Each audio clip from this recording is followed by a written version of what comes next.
சப்பாத்தி நானே வச்சுக்கவா? வச்சுக்கோங்க. அந்த கிரேவி என்ன கிரேவி? அதான் வெங்காயம் தான் கட் பண்ணிட்டு இருந்தீங்கல்ல. ஆமாம். அந்த கிரேவி கொஞ்சம் போனதான் கொஞ்சம் நல்லா இருக்கு. மனம் வருது, எனக்கு ஸ்மெல் வருது, எனக்கு அப்படி இழுக்குது. இந்தாங்க சாப்பிடுங்க கிரேவி. இவ்வளோ கேட்டப்பறம் கொடுக்குறீங்க. எஸ், பரவாயில்ல பரவாயில்ல. Chicken gravy with chapati. Yes. ஏன் அந்த மட்டன் கிரேவியை இப்போ நம்ம செய்கிறது ரொம்ப காலமாச்சு. மட்டன் சாப்பிட்றதில்ல. ரெட் மீட்னு ஒதுக்கிட்டிங்கன்னா எஸ், ஏதோ ஒரு டைம் சாப்பிட்லாம், தப்பு கிடையாது. ஓகே. அக்கா ஃபுல்லாக ஒதுக்குன்னு அவசியம் கிடையாது. ஏதோ ஒரு டைம் செஞ்சு கொடுங்க. இன்றைக்கி சிக்கன் கிரேவி வித் சப்பாத்தி சாப்பிட்டு இந்த குளிரை நான் போக்கிக்கிறேன். நீ கூரே நடுங்கிட்டு இருக்கு இன்றைக்கி. உங்களுக்கு போத்திக்கிறதுக்கு சப்பாத்தியே போதுமாப்போ?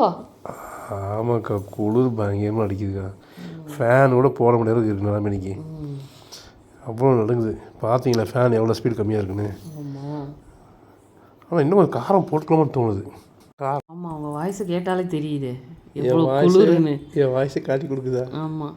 சும்மா தான்க்கா, குளிர் தாங்கலைக்கா.